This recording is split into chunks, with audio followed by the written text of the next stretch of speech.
రాజకీయ పటంలో ఒక అగ్రరాజ్య అధినేత నిర్ణయాలు ఏ స్థాయిలో ప్రకంపనలు సృష్టించగలవో గడిచిన ఏడాది కాలంగా మనం చూస్తూనే ఉన్నాం.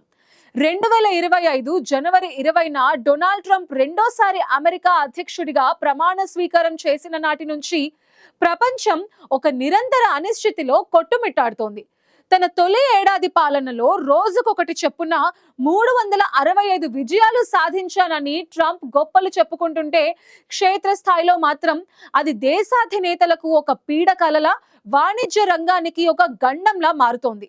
మిత్ర దేశాలను అవమానించటం, టారిఫ్లతో బ్లాక్మెయిల్ చేయటం, శాంతి అని చెప్తూనే 7 దేశాలపై యుద్ధానికి దిగడం, ఇది ట్రంప్ 2.0 అసలు స్వరూపం. ఈ ఏడాది కాలంలో ట్రంప్ సృష్టించిన విధ్వంసం, సంచలనాలపై ఐ న్యూస్ స్పెషల్ రిపోర్ట్ ఇప్పుడు చూద్దాం.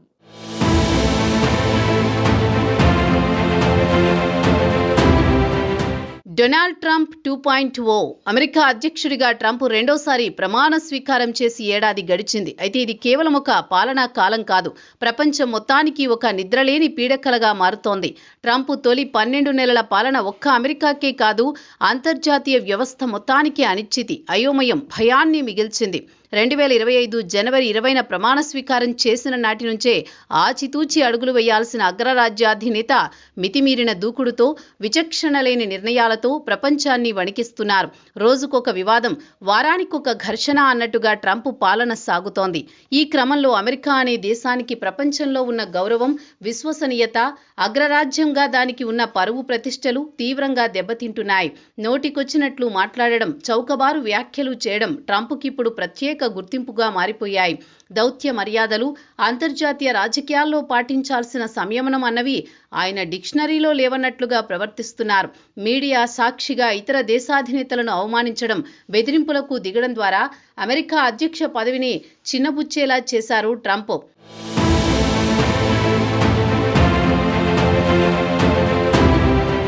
ప్రతి దేశంపై ఎడాపెరా భారీ టారిఫ్లు విధిస్తూ అంతర్జాతీయ వాణిజ్య వ్యవస్థని అతలాకుతలం చేశారు.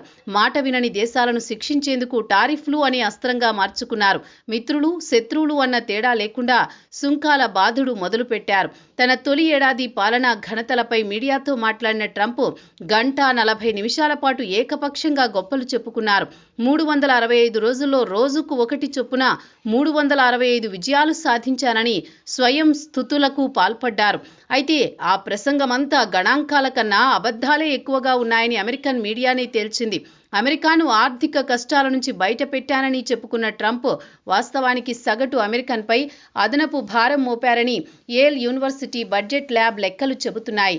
ట్రంప్ విధించిన మితిమీరిన టారిఫ్ల వల్ల నిత్యావసర ధరలు పెరిగి ఒక్కో అమెరికన్ కుటుంబంపై కనీసం $1,500 అదనపు భారం పడిందని నివేదిక స్పష్టం చేసింది.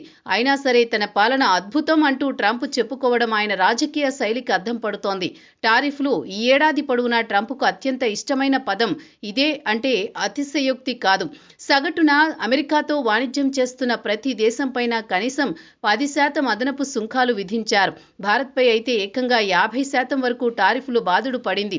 ఈ టారిఫ్లు, పన్నులు, ఫీజుల ద్వారా 2025లో అమెరికా $287 బిలియన్ ఆర్జించినట్లు ట్రెజరీ గణాంకాలు చెబుతున్నా ఆ డబ్బు సామాన్య అమెరికన్లకు ఏమాత్రం ఉపయోగపడలేదు.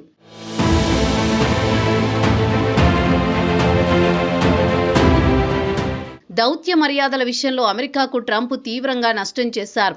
ఉక్రెయిన్ అధ్యక్షుడు జెలెన్స్కీని వైట్ హౌస్లోని మీడియా ముందు అవమానించడం అమెరికా చరిత్రలోని అత్యంత దిగజారిన ఘట్టంగా మారింది. ఇతర దేశాధినేతలతో జరిగిన ప్రైవేటు సంభాషణలను బహిర్గతం చేయడం, మీడియా ముందు బెదిరింపులకు దిగడం ట్రంప్కు అలవాటుగా మారింది. ఫలితంగా ట్రంప్తో భేటీ అంటేనే చాలా దేశాలు వెనుకాడే స్థితి ఏర్పడింది. ఇక పాలనాపరంగా ఎగ్జిక్యూటివ్ ఆర్డర్లను ట్రంప్ అడ్డగోలుగా వాడుకున్నారు. తొలి రోజే 26 ఈవోలు జారీ చేసి రికార్డు సృష్టించారు.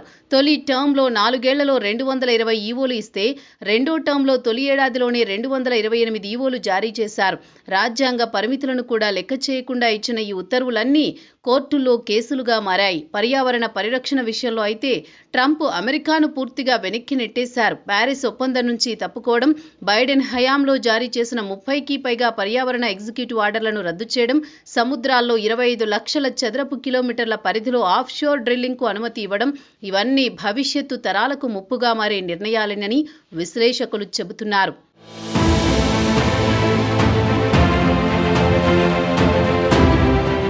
ఇక దేశం లోపల పరిస్థితి మరింత విషాదకరంగా తయారైంది.